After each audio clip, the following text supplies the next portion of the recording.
Okay, we are live.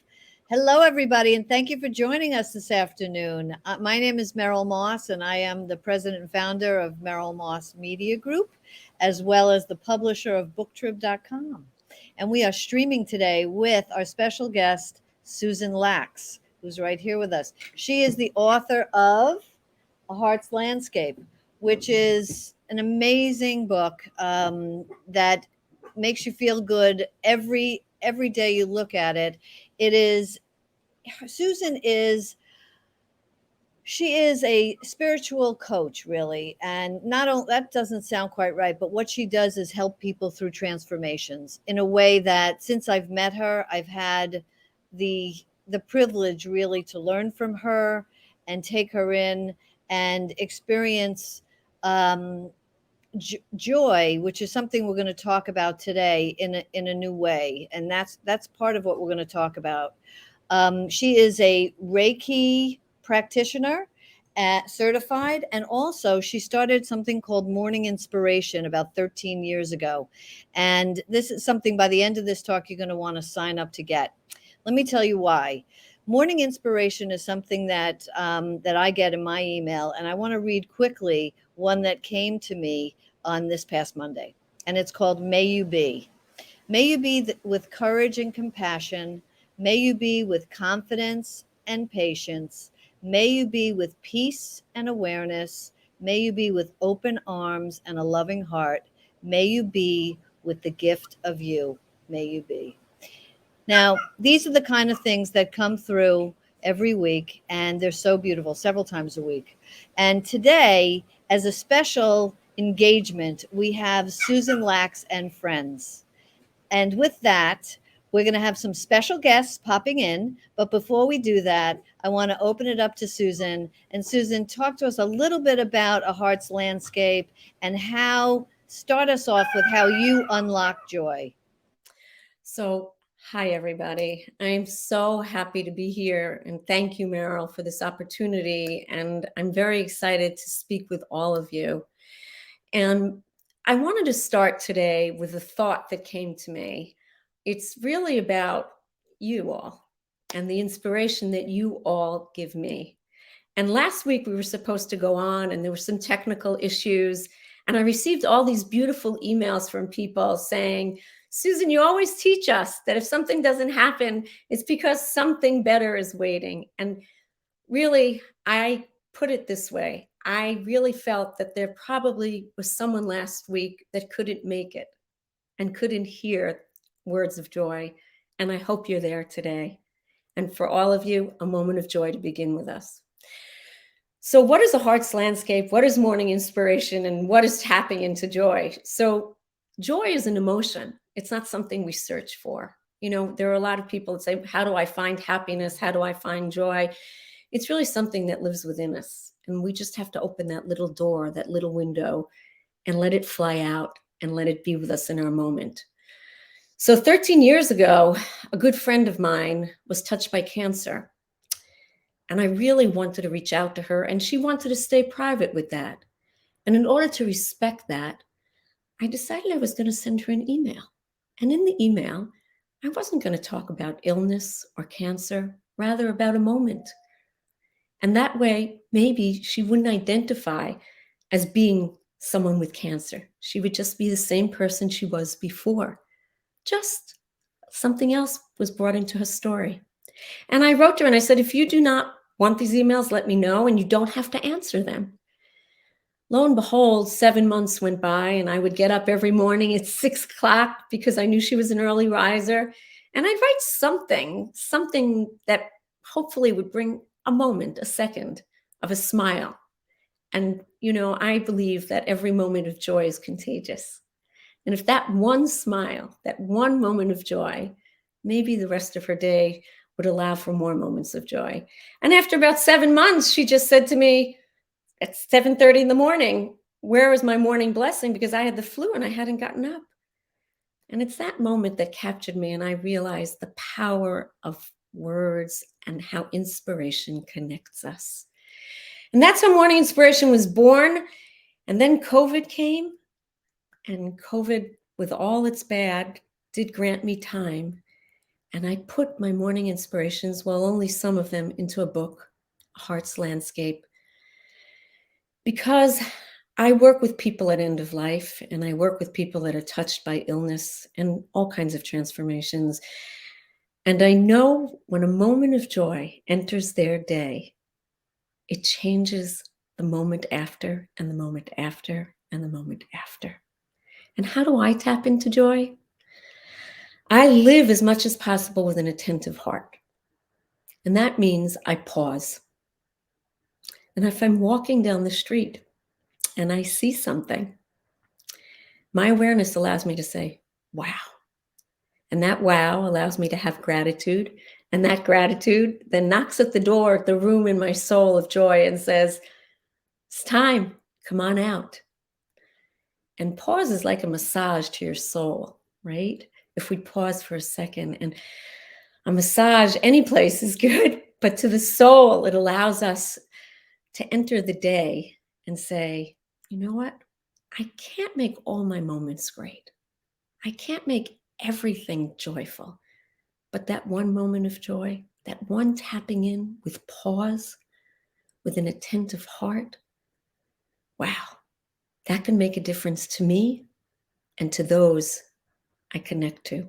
And in today's world, there are so many challenges. And we all know what is going on in Ukraine. And we hear and we see these very hard scenes. So if anything, I send a smile. And I hope this smile touches a moment and taps into a joy of another person and another person. And who knows, it may reach those people that are experiencing these terrible things.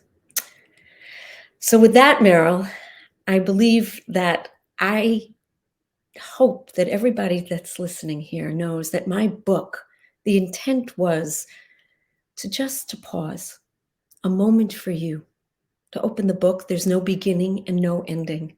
There's no right and there's no wrong. It's just there. It's just there for you to perhaps touch in and enjoy a moment for you. And with that, I would really like to invite my first guest, and I'm excited because I love music. Yay! And his name is Kenny Werner, and he's a jazz legend, and he's also author of Becoming the Instrument Lessons on Self-Mastery, From Music to Life. So I'd love to hear Kenny. Tell me, how do you tap into joy? Hi, Kenny. It's so wonderful to have you. Yay! Oh, thank you. I'm glad it's working out for us. How do I tap into joy? I don't know that I consciously tap into joy. I have a hardwire into joy. Joy is a programmable function too. It could be, excuse me, could be expressed through your work, could be expressed through your relationships. In my case, it is hardwired into playing a note on the piano. And then I find everything shifting because it's not what's happening in the world that's responsible for my state of mind right now. It's what's happening between my ears. And my book, which was I told to also have it there and show it to you? Well, if you have it, please show us. There it is. It's called Becoming the Instrument, Lessons in Self-Mastery from Music to Life. And that's very important, the subtitle, because I don't think I was I don't think I'm a life coach. I mean, I accidentally am a life coach because I derive a lot of lessons from music that are unimpeachable. They're totally provable, and successful musicians experience them every day. But if you were able to verbalize them, they would sound like perfect ideas for living. And that's what I did increasingly, is I had the gift of having classes. And now I have the Effortless Mastery Institute at Berklee College of Music. They named the institute after the book. And Effortless Mastery now is, it's really morphing into a valid path that you, or strategy or whatever, to get out of your own way. To me, I agree with you. That stuff is already in us. But it's our continuous flow of thoughts that blocks that. And what happens is we're not as sure of our inner nature as we are absolutely sure of outer nature. For example, you've got clouds and you've got a sun. And on any day, no matter how dark it gets, nobody doubts that the sun is as powerful as it's ever been, because they know easy science. Well, it's not, there's so many clouds between the earth and the sun. That's why it looks so dark. Although they accept the darkness as being the addition of clouds, they don't doubt the power that never changes of the light that's behind it. Right. In the inner nature, a lot of times especially when we're working on ourselves, whatever you want to call it, holistically or however, we're trying to change, really more than that, we're trying to change the operating system. Instead of always suspecting we're not where we should be, doing what we should do with the people we're supposed to be with, which is sort of like an infection of thought. It's the disease of thinking. Well, Kenny, I think a thought is just a thought. If we somehow realize a thought is just a thought, and a thought comes and a thought can leave. And everything that you shared right here resonates with me strongly, because I know that morning always comes, right? After every night, morning appears. Night doesn't stay all the time, and morning doesn't stay all the time, but we know every day morning will appear. So the opportunity for a good thought to appear is always there. Well, to have any degree of control over it, you have to begin to sense that there is a presence that dwells within you or without you. And I spend a lot of time in the book really making the point that whatever you think it is, whether it's your religion or your spiritual path or your philosophy or, whatever, it doesn't matter what it is. It doesn't matter whether it even exists. Mm-hmm. The power in accessing it comes from one's faith. So we've learned that faith is yet another neurological pattern. Through religion, people can have faith in something that they absolutely can't confirm. Right. And yet the faith tells them it's absolutely happening. Mm-hmm. Faith is an awesome and a terrible power, as I describe in the book, because it proves, if you transpose the neurological pattern of having faith to, say, a political process instead of a religious process, then people could actually see reality right in their face. And it explains to me why it doesn't change anything, because their faith in whatever it is they have faith in tells them something different. Right. I think it's really, I believe it's a moment, right? And if in that moment, if it be faith or it be anything else that speaks to one's heart, that can allow a moment to be able to say to ourselves without words. When I say, I mean, it's when our heart talks to us, right? And our heart talks to us through all different ways. And I'm sure with you, music, I don't play music, but music is one of the ways that my heart talks to me. And it allows me to tap into my joy in a strong way. But it's just that one moment, Kenny, that I think that allows that thought maybe to leave us, and to really, for us to own our own moment, not to let someone else and not to let something else own that moment that we choose. Well, I think that's the goal. And I think a moment is as good as any other unit of time if you want to experience the full power of not thinking. So my exercise is like 20 seconds, for example. So, I mean, I'm kind of on the same page with that. I say, look, if I said, see how long you can meditate, you probably wouldn't even get a single moment. But if I said, let's drop everything we're thinking about and notice the one indisputable reality between all of us, you're breathing.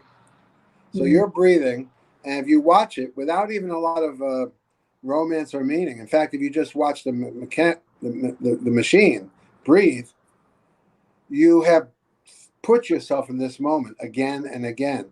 At first, there may not be so much of the awareness of what you gain from that as much as what you let go of when you go into that. In order to get to any path that can lead to a different level of self-support or self-love, you have to at least be able to drop that stuff that's been blocking it since you were a child. And there, I believe if you can do that, we do it for 20 seconds. Anybody can drop their entire drama for 20 seconds because they know they can have it back very quickly, and they're welcome to take it back. The Right. practice of effortless mastery, or becoming the instrument, is the practice of not really assessing where you're at, but just notice that your body is in service of whatever has to happen that moment, instead of your mind pulling you out of that moment and making it harder to do anything, your job or loving or anything. It's about being. It's really just about being. And I For think sure.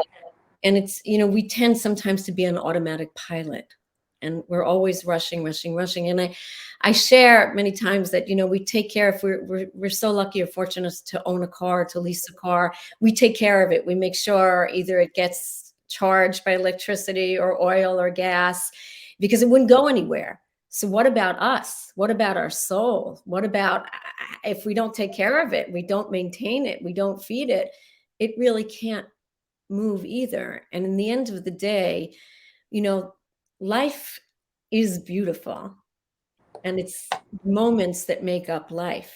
And not every moment is going to be beautiful, but it's that smile for no reason that can allow us to let go of those thoughts that don't do us well or that block our feeling of joy. And I like to say that we all brush our teeth, and hopefully for 3 minutes a day, but some people don't. And we take that time, and we don't have to call it meditate. I call it pause, and I teach meditation, but many times I just call it pause. Because like I said before, pause is a massage for the soul, right?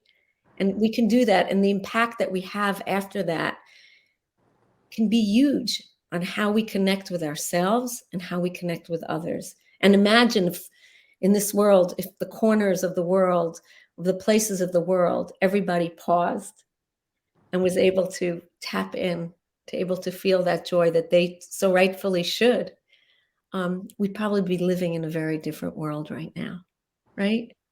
Yeah. Yeah. And so I want to ask you, Kenny, something about music, if I may. Sure. When I help people exit this world, we kind of figure out a plan, what would make their exit as joyful as possible for them, right? And for their family. And many times they choose music. And they choose music from their childhood. They choose songs from their childhood to listen to. And, so I wanted to ask before we end here, Yeah. was there a tune or something that you own that really just makes your whole body smile? I tell you, I really love Greensleeves whenever I hear it. And sometimes I'll play. The thing is, if there's something I want to hear, I have this added ability to actually play it myself, And I find myself, when I want to connect with something. I don't care what the intelligence of it is. I care whether or not I naturally resonate with it. Resonating with what you're playing, and the reason so many people pick music is because also resonating with what you're listening to is another way of removing the ego from the mind. Effortless mastery is removing the body, liberating the body from the mind, but it's also liberating the mind from the ego. So the mind can sit in observation, because without the ego, it doesn't have to interfere and put a context on it. And when that stuff comes together, it becomes quite freeing in this moment. Yes. Kenny, thank you so much for your words. Well, thank you. And for allowing us to hear how you tap into joy, and for the music, and for your book, and for all that you do. Thank you so much. And if you want, please stay with us. We'd love to have. I'm in the middle of a day of teaching, so but, I probably have to cut. But thank you so much for inviting me. Thank you. Really. Okay, Susan. Okay. Bye-bye. Bye-bye.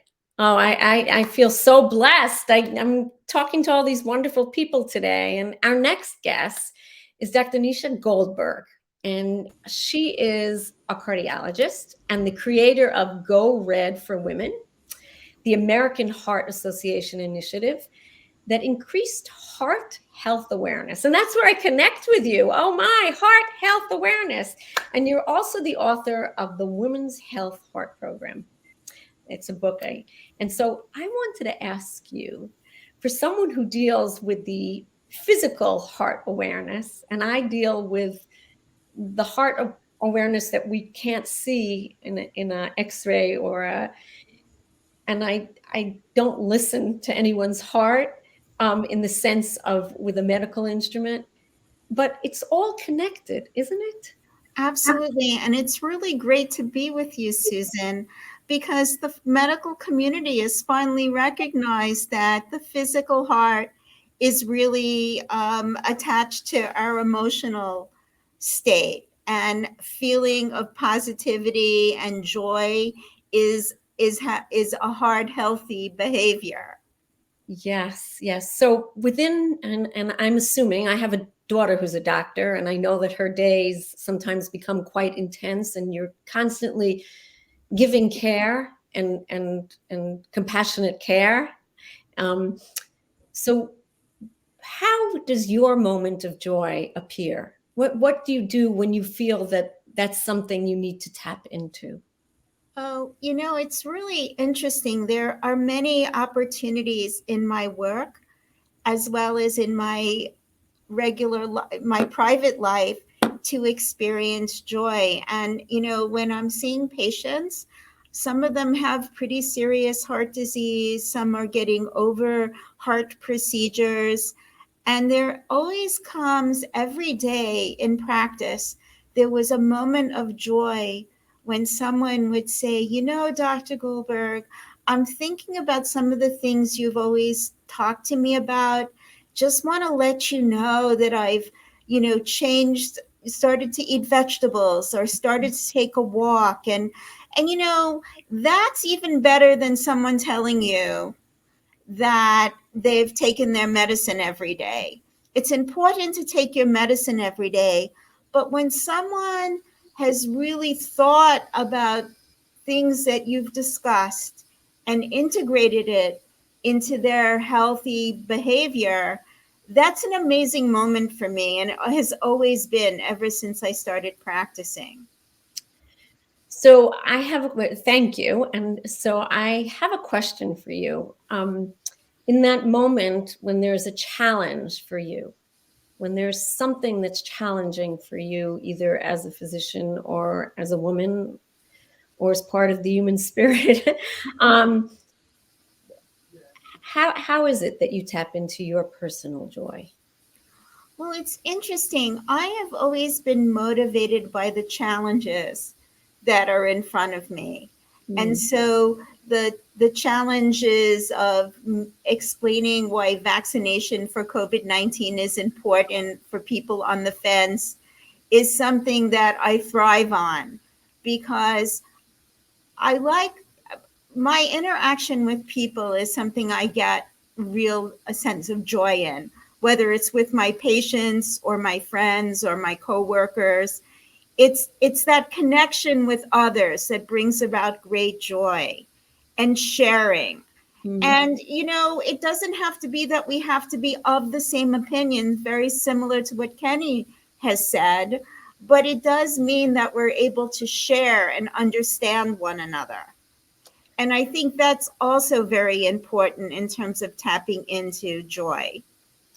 Oh, absolutely. I shared at the opening how I realized the power of inspiration, and when I started my work here as a spiritual counselor, and that inspiration connects us.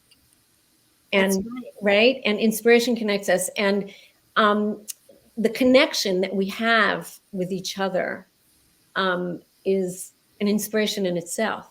That's right.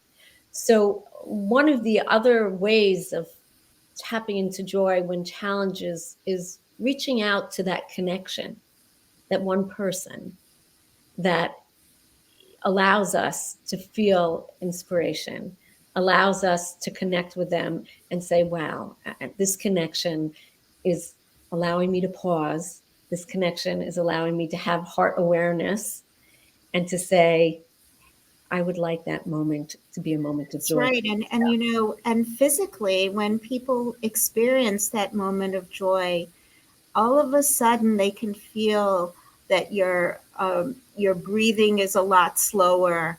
your heart rate comes down, your muscles are more relaxed. All of that, we call that a sense of relaxation, but that's also the response to joy. Oh, totally. It's really, I'm so glad you said that, because I was talking to a friend of mine who is also a doctor, and we were discussing how compassionate care and is really a gift for doctor and patient, because the doctor is able to say, wait, we're going to pause, we're going to relax for a second. And so that's compassionate care for themselves and as well for the patient.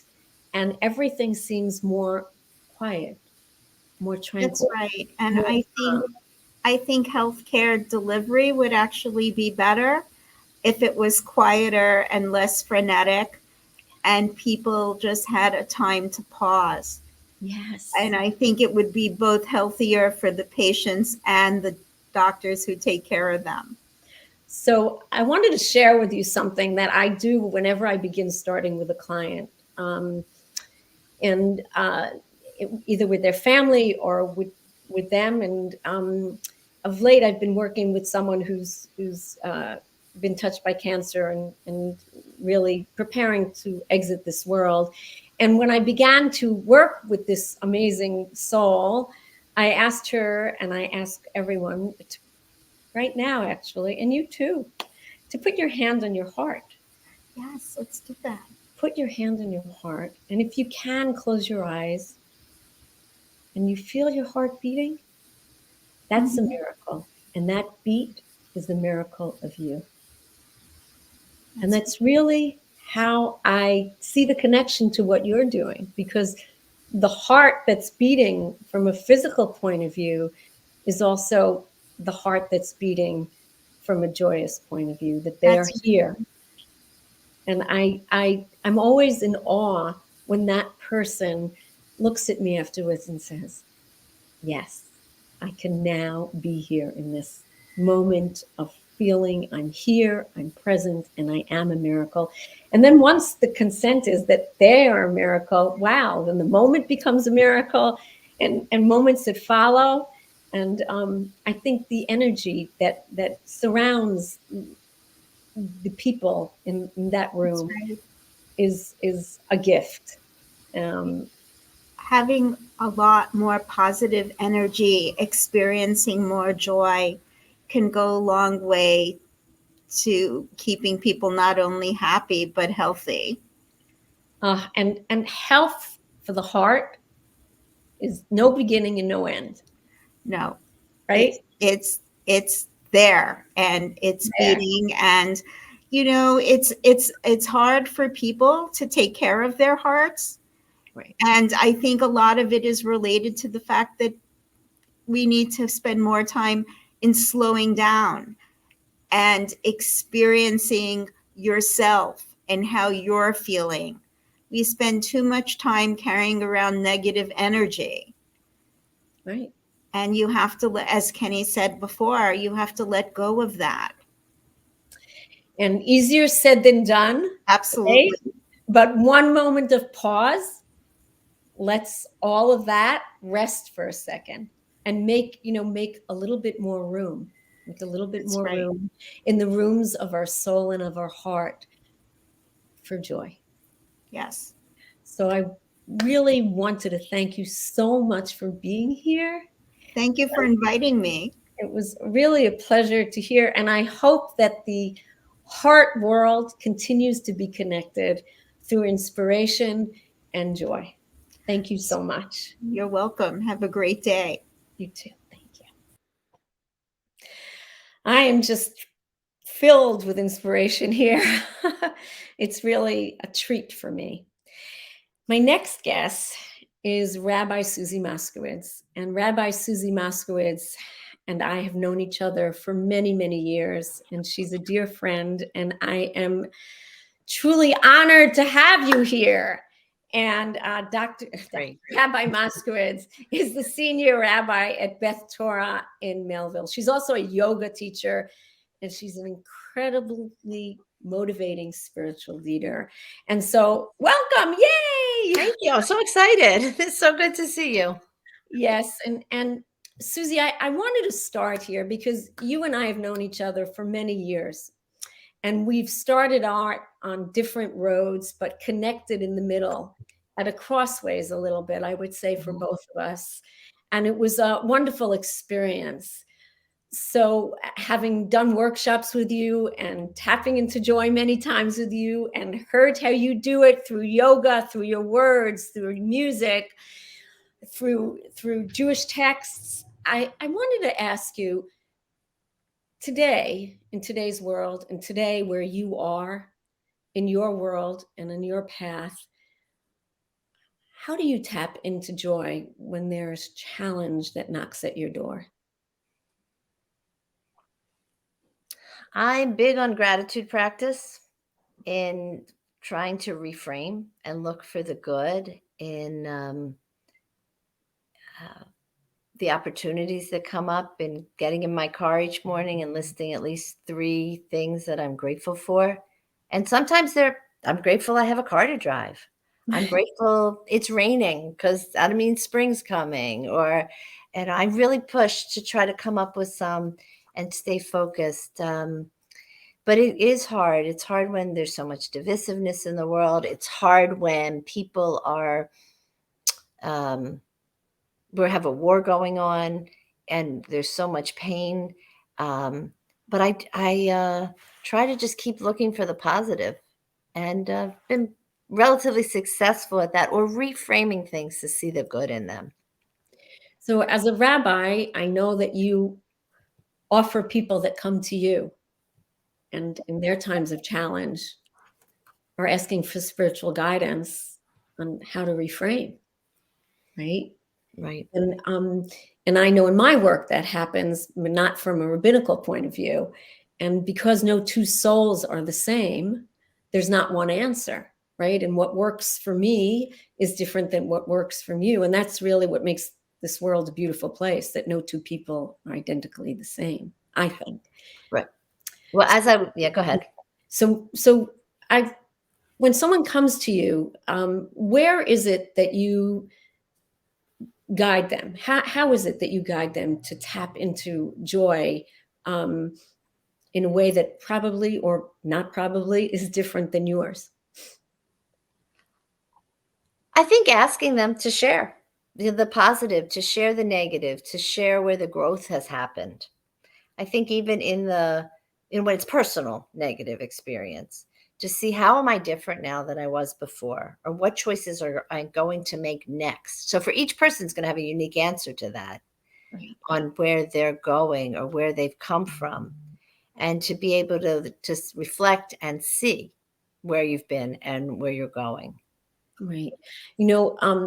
Something as simple as just for me is really just smile. Literally the physical, just like I'm doing now because I'm here with you and I'm loving this, is really a smile, because there's this message from that smile. Somehow it's like, our head, and there's a road from our head to our heart, right? There's this path, and then our soul incorporates it all. And sometimes we get stuck in the way over here, right? And we don't really get over here to be in that place of joy, right? We kind of get messed up someplace. And the smile, I feel it's almost like on a road when there's a traffic jam. And then finally the police woman comes and is able to move everything, and you can finally go moving. I feel that smile allows for that traffic jam to stop and to declutter all those thoughts that Kenny, was talking about before, to declutter. So that's an easy tool that I begin my conversation with someone is, let's just smile for a second. Oh, I love that. And I was driving home the other night and thinking about today and where the sources of my joy were. And there was a beautiful moon in the sky. So it's a new moon. And I was looking because it's the Hebrew month of Adar, and it's considered a month of joy. And a long, long time ago, I learned, and I don't know the source, that the moon is always smiling Mm. Adar in this Hebrew month, which is always around this time of year. And sure enough, the new moon, instead of being like this, was like this. Right. And to see the universe, I couldn't help but smile at Right. that moment and feel that sense of calm and joy and connection with the universe and with the world. So to me, what you're describing is really awareness, right? It's awareness and an attentive heart. And, you know, an attentive heart, for me, awareness I didn't all of a sudden wake up one day and say, okay, now I'm just going to bring awareness into my moments. It took time. It took practice, a lot of practice, and a lot of training. I want to say training my mind. You know, we call it mindfulness, but I really like to say that it's mindful emptiness, because it's when I'm mindful, it kind of empties out. So I always say it's, you know, you're being mindful, but you're really mindfuling, emptying out. There's a great cartoon with the mind, like millions of things all like this, and then the mindful person. So the mind isn't full, but everything's just in its place and it's orderly, and there's a tree and a dog and a person. It's all very calm. Right. A tree and a dog and a person sound wonderful to me. But I really think that decluttering of it, you know, is, and an attentive heart, because the attentive heart, you know, is connected to awareness, right? You know, because with an attentive heart, that means we're more attentive to what we're feeling. And when we're more attentive to what's going on in that part of us, we're more attentive to the person next to us and in front of us and behind us. And again, like I said, you know, our world today is just showing horrific things, that there is no heart attentiveness in certain places. But on the opposite, I am seeing all this kindness that is happening. And I'm trying, for me, in these times of challenge, to tap into that joy, to focus on those pictures of kindness, those words of kindness that are coming to me on how to help. And I wanted to ask you, again, in your work, you're also a yoga teacher, right? I've done a yoga class with you, and I wanted to ask you, do you find that the body needs to be coordinated with that tapping into joy, or are they separate, or do they connect? How do you see that? I think they certainly can be separate, but when they are connected, the body, the mind, the sense of joy, any emotion you're feeling is more connected to your body. You can feel it more fully. So I find it much easier to get to that state of mindfulness after I've done a yoga practice, to get all the whatever out of my body so that I can sit and I can meditate. Whereas if I just try to sit, I find it much harder. And I, not so much on a conscious level, but on days when I do my yoga practice, I think the whole day flows better because I've done this opening and with my body and things aren't clogged up. Like you talked about the traffic jam before, there's spiritual opening, there's flow of energy. So I'm able to tap into that energy, that intent, the heart of the person next to me, because I'm just in a slightly better place, and it's cumulative over time. It's not like, oh, I did a yoga class and I'm a different person. It's subtle.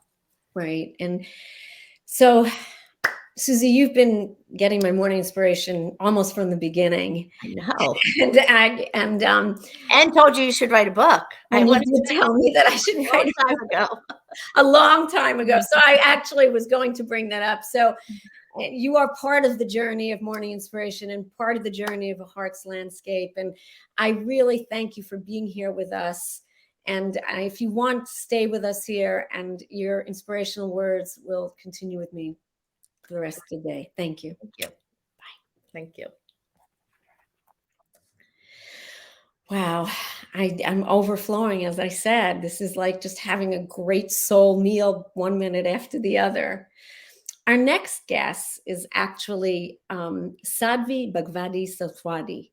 She's a renowned female spiritual leader and author of The Himalayas, A Journey of Healing and Transformation. And she's going to be joining us via tape because she's traveling in the world. And I can't wait to hear what she has to say. Here she is.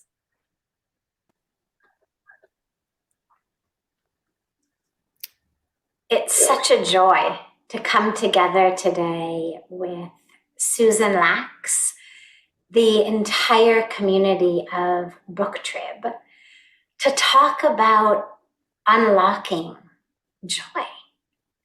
Joy is our most basic, fundamental, corest nature.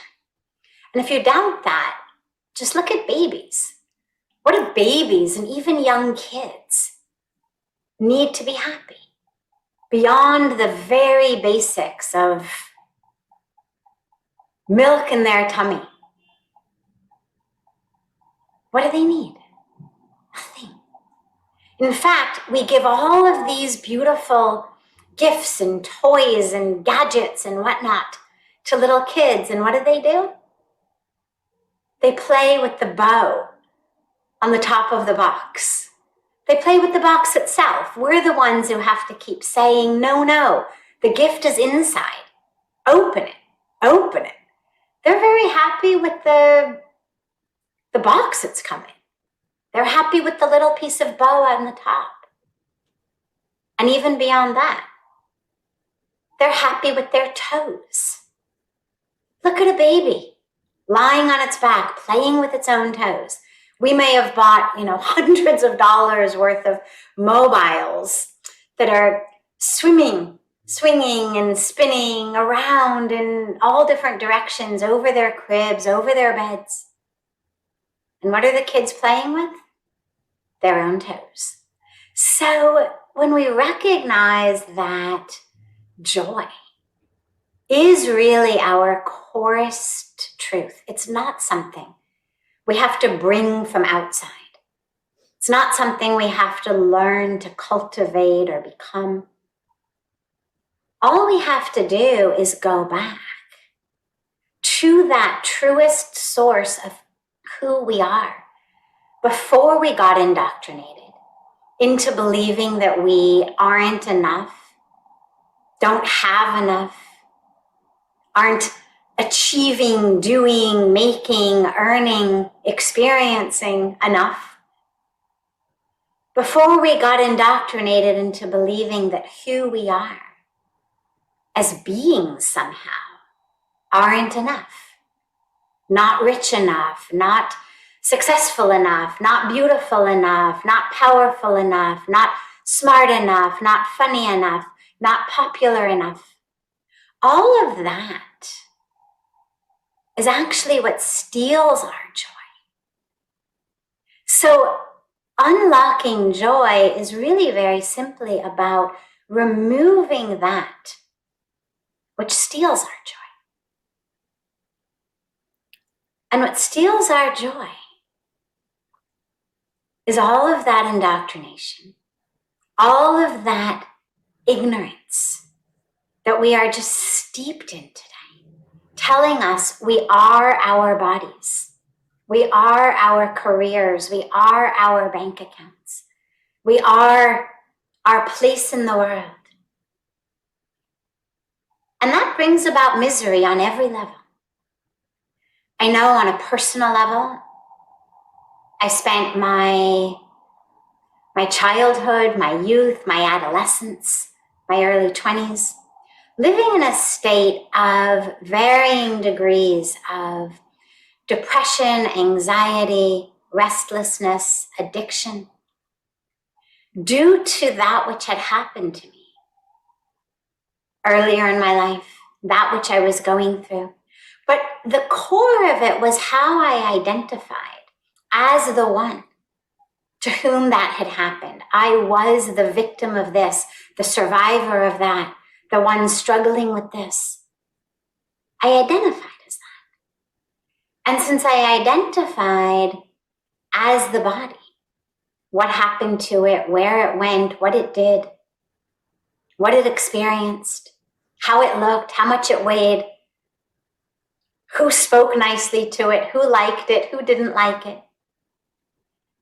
what grades it was getting in university. Because I identified as that, I suffered. And in fact, that's what I speak about in my new memoir, Hollywood to the Himalayas. This journey of healing and transformation, because it really has been an incredible gift for me.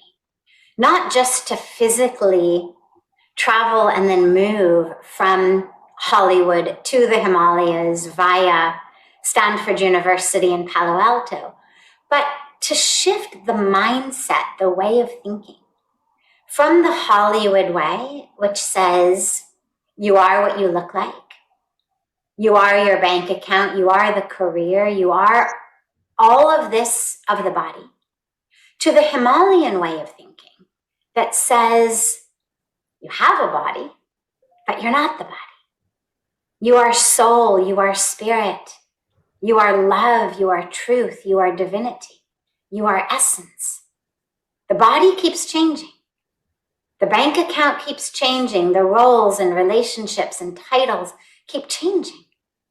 But you, that core essence of who you are, that divine essence of who you are, is unchanging. And it's the source. It is the source of joy. It is the source of love. And it's inside, not outside. And so it's not something that I need to buy or attain or obtain or download or achieve. It's simply about getting in touch with that core of who I am. It's like that beautiful story of the old woman who's on the road in the night on her hands and knees, searching. And a holy man walks by and he says, "Mother, what are you looking for? Can I help you?" And she says, "I've lost my key." He gets down on his hands and knees and he starts helping her search. And after some time, when they don't find it, he says, "Mother, where exactly did you lose your key?" And she says, "Oh, I lost it in the house." He says, "Then why are you searching for it in the road?"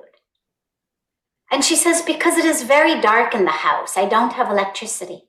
And here there is this very bright street light. So I thought, let me search where it's light." And of course he says, "Mother, go back inside. It may be dark, it may take you a little while, but eventually you'll find that key. And an army out here couldn't help you find it because it doesn't exist." But that's what we do. We search outside, in shopping centers, in possessions, in achievements, in titles, in success, whatever that means to us, for that which ultimately exists inside, the source of which, the key of which, she had lost a key to God knows what, some dresser or whatever, a drawer, a safe. But we've lost the key to our own joy.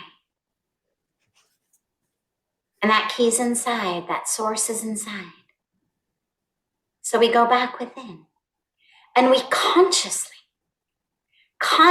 tell us what in Sanskrit we say neti neti.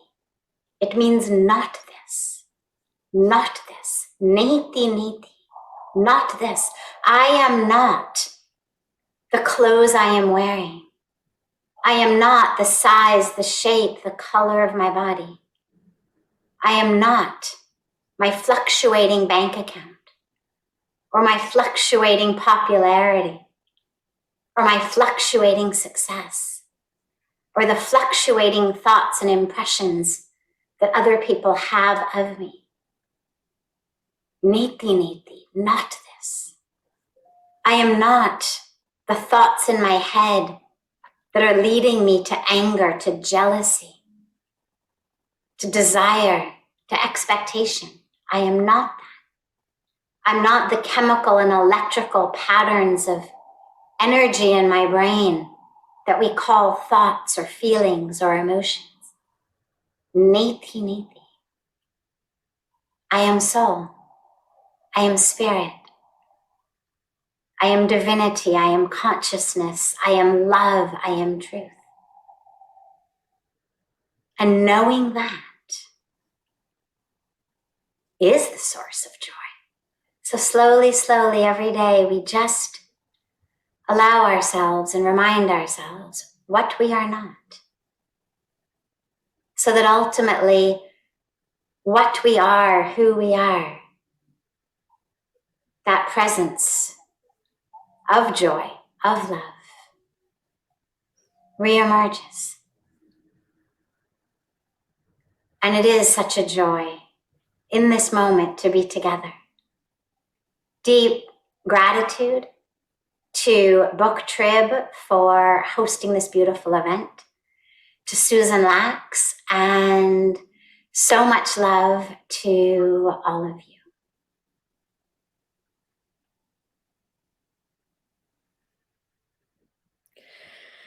Okay, that was some more food, maybe the dessert for my soul meal today. And I want to share with you that listening to all the different ways people express how they tap into their joy is so inspiring to me, because there's never ending amounts of ways to do that. And my intent with Heart's Landscape was to offer all of you a moment to yourselves, to always leave room for joy. Because the more we remind ourselves that we deserve that joy, that we are joy, we're joyful, then we can spread it in the world. And so with Morning Inspiration and then A Heart's Landscape, which is a collection, it is offering those who read it a moment for yourselves, a moment of pause, a moment because you are amazing, because you are incredible, just the way you are. And to take that moment and say, wow, I need to pause, I need to sit, I need for my heart to hear some words. I need to hear the words of my heart, because many times I hear people say to me, you know, when I get your morning inspiration, there's that one sentence that arrives at that day that I needed to hear that. I needed to hear that. How did you know? And my answer always is, when your heart is open to receiving, what you need to receive arrives there.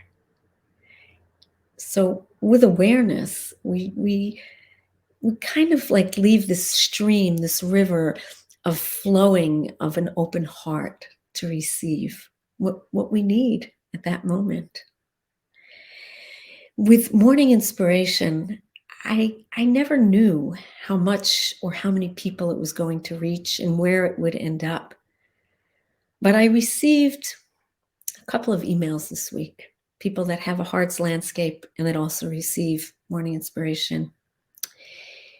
And one woman said to me, Heart's Landscape has been a process of my healing, knowing that it sits right there and waits for me. And I thought, wow, mission accomplished. This book has arrived to exactly the place it needs to be. I wanted to thank everybody here that spoke, and to all you listeners, and to know that your energy here is beyond anything I could have expected. And Meryl, thank you so much for coordinating this and for having this platform for moments of joy. Wow, in this world, how needed is it? Lovely event, really lovely.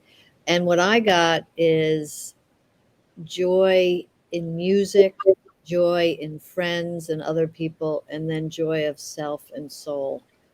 And I think we've come full circle, which was so lovely. I think we can, and the pause, which kind of changes everything. And to remember the pause is such a beautiful, it's a gift, I would say. And that's something that you give over and over and over again, Susan. Thank you. Thank you. It's something that I receive, and I'm just passing it along. And I think that that is really, and as I received from everybody today. And it's, you know, when we receive gifts and we just keep them totally to ourselves, gifts of the soul, then we kind of forget that they're in there and they get closed in a little closet in our soul. But when we take them and then we give them on, they're live. They're not quietly sitting somewhere that no one knows.